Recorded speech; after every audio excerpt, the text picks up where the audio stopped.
di wilayah Bandung, Jawa Barat setelah kasus ini 8 tahun bergulir. Masih bergabung bersama saya, bersama dengan kuasa hukum dari keluarga almarhumah Vina. Ini ada Mbak Putri Maya Rumanti dan juga ada Bapak Ito Sumardi, Kepala Bareskrim Polri 2009 hingga 2011. Selamat pagi Pak Ito. Selamat pagi, Mbak. Ya Pak Ito, ini tadi kita masih membahas bersama dengan Mbak Putri, salah satu kuasa hukum dari keluarga almarhumah Vina. Ini kan kalau kita lihat ya, ini 8 tahun bergulir begitu sempat, dan baru beberapa pekan ini kemudian viral kasusnya lagi, mencuat lagi setelah diangkat di layar lebar. Kemudian kemarin kita dapat informasinya Peggy alias Peron, salah satu otak ataupun dalang yang disebut-sebutnya menjadi otaknya, ini ditangkap polisi dalam waktu beberapa hari saja. Pak Ito, ini jadi gimana sebenarnya ini? Jadi pertanyaan juga dari publik. Ya, baik, Mbak. Mungkin saya perlu sampaikan juga ya pada kesempatan ini bahwa penyidik daripada Polri tentunya baik di semua tingkatan ya. Kesatuan itu kan setiap hari harus menghadapi kasus-kasus yang sedemikian banyak ya, puluhan bahkan ratusan. Tentunya kita tidak menangani yang kasus ini saja. Nah, penanganan kasus yang melibatkan daripada 8 orang terpidana termasuk yang baru-baru ini ditangkap, ini kan tentunya pada saat itu yang bisa diamankan 8 orang dan diproses, kemudian hasilnya adalah mendapatkan satu hasil saksi yang optimal ya. Kalau saya melihat apa yang sudah dilakukan daripada anggota Polri saat itu sudah optimal, karena bagaimanapun juga kan DPO itu ada yang mudah ditemukan, tetapi ada juga yang mungkin sulit. Nah, kesulitannya adalah saat itu DPO yang ditetapkan itu adalah berdasarkan daripada surat daripada keterangan yang di BAP para terpidana itu, bukan berdasarkan daripada yang pada saat itu Polri bisa mengungkap DPO tersebut. Nah, sementara para terpidana itu mencabut BAP-nya, bahkan saat itu juga mereka mengatakan tidak mengenal ya. Ini memang satu hal yang lumrah, Mbak, kalau di dalam kejahatan yang dilakukan oleh orang-orang yang berkelompok. Mereka itu mungkin karena solidaritas sesamanya bisa saja Informasinya menyampaikan berubah. hal-hal yang tidak sesuai, berubah. Jadi saya kira mungkin ini kan sekarang ada viral sehingga kasus ini menjadi kasus atensi. Dan ini bisa saja jadi dengan kasus lain ya. Karena bagaimanapun juga orang-orang yang pada saat itu dicari kan pasti mereka melarikan diri ya, pasti akan berusaha bersembunyi. Nah, lama-lama kan mereka mungkin merasa sudah tidak ada masalah lagi, Oke. sehingga akan untuk bisa ditemukan. Saya kira demikian, Mbak. Oke, tapi kan yang kemudian juga menjadi pertanyaan kita semua pada saat Polda Jawa Barat ini merilis soal 3 DPO ini kan memang tanpa foto begitu ya. Dan dalam beberapa hari kemudian kita informasinya ada Peggy alias Peron. Lalu bagaimana dengan 2 DPO lainnya? Di sisi lain juga kan Polda Jawa Barat kemudian meminjam dalam tanda kutip terpidana untuk didalami lagi informasinya. Respon Anda memang inikah yang memang harus dilakukan? Sebenarnya baru dilakukan atau 8 tahun yang lalu memang seperti apa? Ada kesulitan seperti ini 8 tahun, kenapa baru sekarang begitu?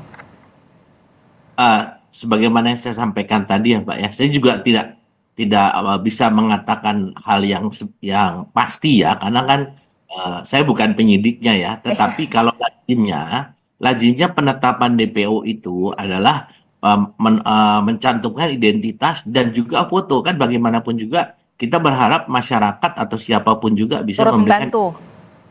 ya. Tapi kalau tidak ada fotonya, itu ada satu yang menurut pendapat saya biasanya orang itu menyampaikan sesuatu identitas ataupun orang lain yang terlibat, tetapi bisa saja mereka hanya menyampaikan yang bukan apakah itu betul-betul orang yang terlibat atau tidak ya, karena bagaimanapun biasanya orang yang bersalah itu akan berusaha untuk mengaburkan atau mungkin mengurangi kesalahan tersebut, atau dia menghindarkan dia sebagai pelaku utamanya. Jadi tentunya kita berapresiasi sekali ya dengan penangkapan si Peggy, karena bagaimanapun Peggy ini akan akan membuka perannya dia dan juga peran 8 orang ini. Mhm. Ya. Mhm. Saya berharap memang yang dua ini betul-betul ada, atau ataukah memang dua orang ini tidak ada. Nah, ini kan tentu dari Polda dan maupun dengan jajarannya akan mencoba mencari terus ya, karena bagi saya pribadi memang ini agak sedikit meragukan ya, Mhm. apakah memang si Andi kemudian si Dani ini ada atau tidak ya. Tapi kalau memang ada ya syukur ya. Tapi Mhm. kalau tidak ada ya mungkin sampai sebatas si Peggy saja. Mhm. Karena sekarang 8 tersangka itu sudah mencabut BAP-nya dan mereka mengatakan tidak mengenal tiga orang ini. Ini harus ada selama 8 tahun ini kan pikiran orang bisa berubah, Mbak ya. Mhm. Bisa saja sekarang mereka betul-betul berusaha mengatakan tidak tahu ya. Nah, ini yang akan menjadi pekerjaan yang cukup berat bagi Polda Mhm. beserta jajarannya untuk membuktikan ini, Mbak. Mhm. Demikian. Singkat saja, soal, apa yang disampaikan ada, salah tangkap dan semacamnya, respon Anda, Pak Ito? Kalau salah tangkap kita lihat proses ini secara utuh, Mbak ya. Oke. Kan proses ini kan sudah sampai ke pengadilan dan pengadilan sudah memutuskan, bahkan mereka sudah minta gerasi ditolak ya. Mhm. Saya kira kita tempuh saja jalur PK. kalau mereka punya novum baru ya. Mhm. Bisa menempuh jalur PK atau membuat LP baru begitu ya, Pak Ito? Bukan LP baru, Mbak ya. Saya Aha. kira kalau LP baru kan bisa kena nebis in idem ya. Aha. Untuk yang sama. Jadi novum baru. Oke. Kalau ada novum baru silahkan aja ditempuh ya. Nanti mungkin kan pengadilan akan mempertimbangkannya. Ok Demikian. oke, terakhir, Mbak Putri, apa yang ingin disampaikan oleh kuasa hukum dari keluarga almarhumah Vina untuk kemudian tetap mencari keadilan, jawaban dari pengusutan kasus Vina ini? Iya, kami ingin menyampaikan khususnya kepada rekan-rekan kepolisian dari Polda Jabar dan khususnya pesan untuk Bapak Kapolri, kami sangat memohon sekali untuk segera melakukan pencarian dan penangkapan lagi terhadap pelaku-pelaku yang diduga masih menjadi DPO. Kemudian kami juga pasti akan terus mensupport dan mencari informasi juga untuk membantu kepolisian agar bisa menuntaskan permasalahan yang sudah 8 tahun menjadi PR besar di kepolisian ini, Mbak. Mhm. Tentunya doa kami selalu kami ucapkan dan selalu kami panjatkan pada rekan-rekan semua dan terima kasih untuk netizen Indonesia ini yang luar biasa menjadi informan yang luar biasa bagi kami juga, Mbak, gitu. Jadi kami percaya bahwa Polri pasti mampu menuntaskan permasalahan Vina ini. Oke. Terima kasih. Oke, termasuk juga masyarakat yang ikut turut serta Iya. mengawal dari kasus Vina ini ya, ujungnya akan kemana untuk mencari keadilan. Terima kasih kuasa hukum dari keluarga almarhumah Vina, Putri Maya Rumanti, dan juga ada Pak Ito Sumardi, Kepala Barreskrim Polri periode 2009 hingga 2011 telah bergabung bersama kami. Terima kasih Pak Ito, terima kasih Mbak Putri. Assalamualaikum, selamat pagi, sehat selalu.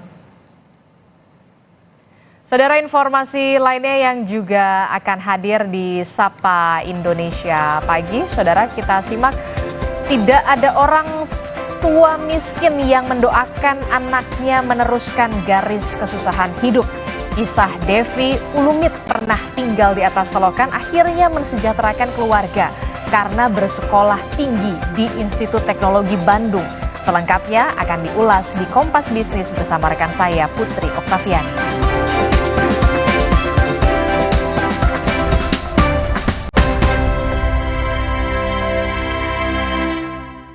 Junjung tinggi prinsip jurnalisme dalam setiap tayangan terbaiknya. Menghadirkan berita bernilai sebagai referensi. Gelar bicara yang tajam. Tidak, ini kan kebohongan, Dok. Mengupas fakta demi fakta dan mendorong pencarian solusi. Serta investigasi yang mengungkap kebenaran. Rosi, Satu Meja, The Forum, Sapa Indonesia Malam. Nilu, ikuti semuanya bersama Kompas TV. Le Mineral, official mineral water Indonesia Open 2024. Le Mineral satu-satunya yang memiliki mineral esensial yang tercantum jelas di kemasannya. Penuhi mineral atlet kelas dunia. Le Mineral, kebaikan mineral terlindungi. Sebagai wilayah perkotaan terpadat kedua di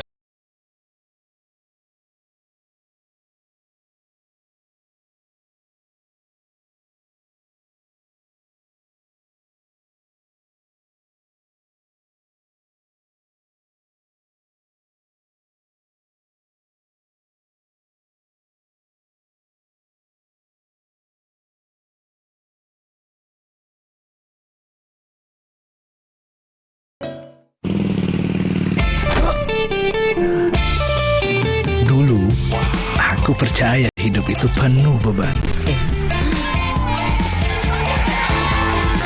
Tapi semua berubah karena dia. Di bawah Relax aja pakai Telkomsel Lite. 25.000 dapat 6 giga dan kuota 1 giga tiap bulan. Telkomsel Lite, di bawah Relax aja.